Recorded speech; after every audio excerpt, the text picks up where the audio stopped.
नमस्कार मेरे प्यारे साथियों। तो आप सभी का स्वागत है एक बार फिर से मेरे चैनल सुजाता के में।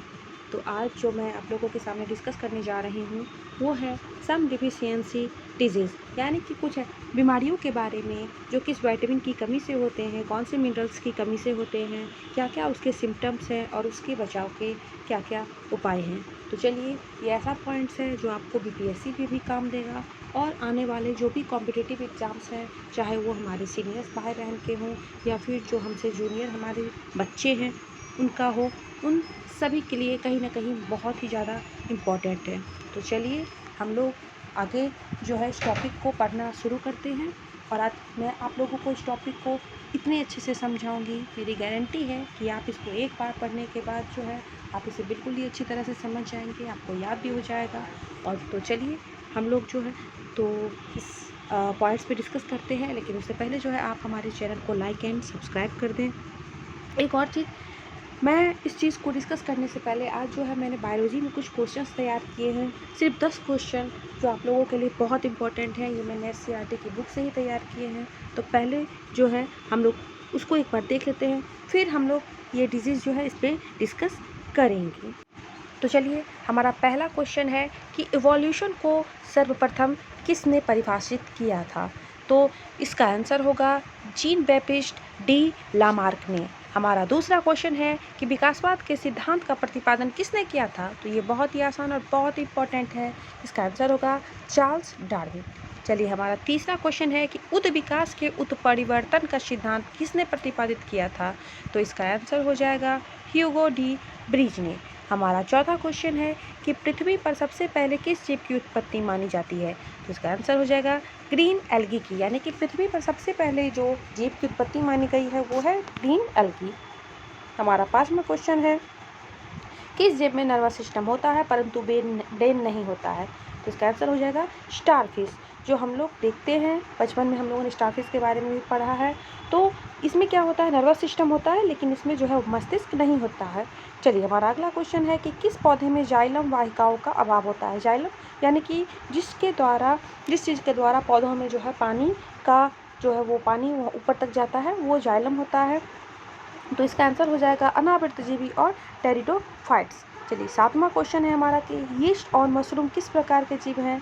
तो इसका आंसर हो जाएगा फंगी, यानी कि ये फंगी के टाइप्स हैं। हमारा आठवां क्वेश्चन है कि क्लोरोफिल के निर्माण में कौन सा तत्व महत्वपूर्ण होता है। तो इसका आंसर हो जाएगा मैग्नीशियम। हमारा नौवां क्वेश्चन है कि कौन सा प्राणी अपने आंत में जल का संग्रह करता है। तो इसका आंसर हो जाएगा ऊँट। कि हम लोग जो देखते हैं कि ऊँट के पीठ पे जो कुबर बना होता है, बहुत से लोग सोचते हैं कि ये अपना जल उसमें संग्रह करके रखता है, तो बिल्कुल भी नहीं। उसमें जो होता है वो फैट्स होता है इसका, लेकिन और जल जो होता है वो ऊँट जो है वो अपने आंत में यानी इंटेस्टाइन में संग्रह करके रखता है। एक और चीज़ ऊँट के बारे में जान लीजिए कि यह एक ऐसा जानवर है जो काफ़ी समय तक बिना पानी पिए जो है वह सर्वाइव कर सकता है। यानी कि एक ही बार में बहुत ज़्यादा पानी पी लेता है, मतलब कि कम से कम 40-50 लीटर पानी यह पी लेता है और काफ़ी समय तक जो है यह बिना पानी पिए रह सकता है। इसीलिए इसे हम लोग जो है वो रेगिस्तान का जहाज़ भी कहते हैं। और हमारा आखिरी क्वेश्चन है कि चट्टान पर उगने वाले पादप क्या कहलाते हैं। तो इसका आंसर हो जाएगा शैलोदभित। ठीक है, तो चलिए, हमारा ये जो 10th क्वेश्चन मैंने संग्रह किया था वो ख़त्म हो गया और अब हम लोग डिस्कस करते हैं हमारे डिजीज़ के बारे में। तो देखिए, हम लोगों को पता है कि हमारे अंदर जो बीमारियां होती हैं वो कहीं ना कहीं इसलिए होती है कि हम अपने शरीर को, अपनी बॉडी को जो है वो पर्याप्त मात्रा में न्यूट्रिएंट्स नहीं दे पाते हैं। कभी भी हम लोग जो अपना डाइट लेते हैं उसमें किसी न किसी चीज़ की कमी रह जाती है। तो हम ज़्यादा डिस्कस नहीं करेंगे। सबसे पहले देखते हैं नाइट ब्लाइंडनेस, जिसे हम लोग रतौंधी कहते हैं। यानी कि इसमें क्या होता है कि जैसे जैसे रात होती है तो जो इंसान होता है जो इस बीमारी से पीड़ित होता है उसे देखने की क्षमता जो होती है वो कम हो जाती है, यानी रात को उसे दिखना बंद हो जाता है और ये होता है विटामिन ए की कमी से।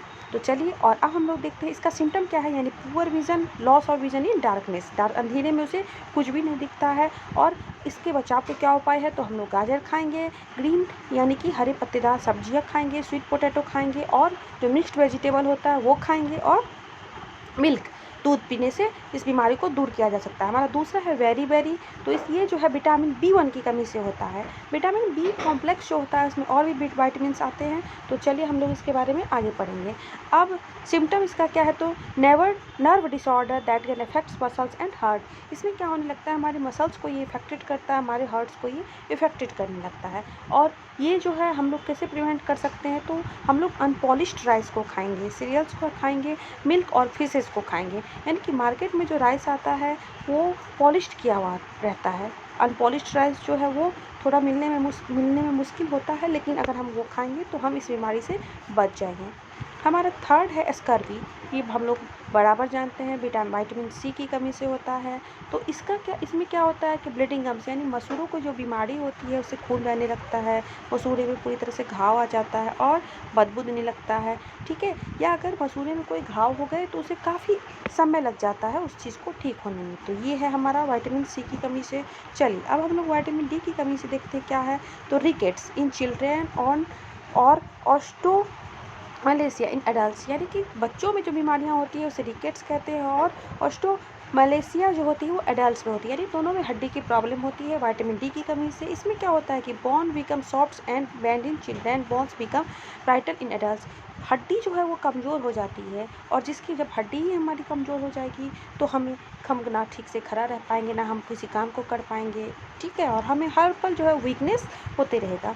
तो इसके प्रिवेंशन के लिए हम दूध पिएंगे, दूध के प्रोडक्ट्स खाएंगे, एग्स खाएंगे, फिशेस खाएंगे, तो ये सब चीज़ें जो है हमें बचाएगी। चलिए अब है हमारा कैल्शियम।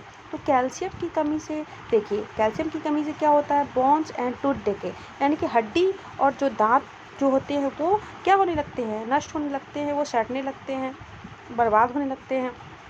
अब क्या होता है, उससे प्रभाव क्या होता है कि सॉफ्ट एंड वीक बोन्स, हमारी जो हड्डियां हैं वो बहुत ही क्या होती है, सॉफ्ट हो जाती है, कमज़ोर हो जाती हैं, ठीक है, दांतों में सड़न हो जाता है। तो इसके लिए क्या करना चाहिए, हमें दूध पीना चाहिए, दूध वाले प्रोडक्ट्स खाने चाहिए, ग्रीन लीफी वेजिटेबल्स खाने चाहिए। अब है अगला आयोडीन। तो आयोडीन की कमी से गाइटर हो जाता है। आप देखोगे कि गले पे जो है एक बड़ा सा जो है मांस जैसा कुछ लटक जाता है। तो ये इसके सिम्टम क्या हैं, तो नीक में सोलिंग हो जाना, मेंटल डिसेबिलिटी, यानी कि बच्चा जो होता है उसमें किसी प्रकार का विकार उत्पन्न हो जाना, जैसे अक्षर को नहीं पहचाना, चीज़ों को नहीं पहचाना, ये मेंटल डिसेबिलिटी में आता है। और इसका जो है हम सिम्टम बचाव कैसे करेंगे, तो हम आयोडाइज्ड साल्ट और फिश खाएंगे, यानी आयोडीन युक्त जो नमक होता है उसे खाना है, और मछलियों को पर्याप्त मात्रा में खाने से इस चीज़ से बचाया जा सकता है। और हमारा लास्ट है एनीमिया, जो कि आयरन की कमी से होता है। और इसमें क्या होता है, वीकनेस एंड टायर्डनेस, और take spinach, apple, pomegranate, raisins, sweet potato. तो आयरन की जो कमी होती है उसमें हम लोग पालक प्रचुर मात्रा में खाएंगे, सेब खाएंगे, और अनार खाएंगे, किशमिश खाएंगे, और स्वीट पोटैटो खाएंगे। तो ये सब खाने से जो है हम बहुत सारी बीमारियों से बच सकते हैं। तो ये था हमारा विटामिन्स और मिनरल्स की कमी से होने वाले कुछ रोग, उसके सिम्टम्स और उसके प्रिवेंशन के उपाय। अगले चैप्टर में फिर हम जो है लेकर के आएंगे, और विटामिन के वर्क को और जो जल में घुलने वाले विटामिन है उसके बारे में हम लोग डिस्कस करेंगे। तो आज के लिए इतना ही। मुझे उम्मीद है कि आप लोगों को मेरा वीडियो पसंद आया होगा, मेरा सेशन पसंद आया होगा। तो आप लोगों का बहुत बहुत धन्यवाद। अच्छा लगे तो मेरे चैनल को लाइक करें, सब्सक्राइब करें और शेयर करें। तो चलिए ठीक है, एक बार फिर से थैंक यू।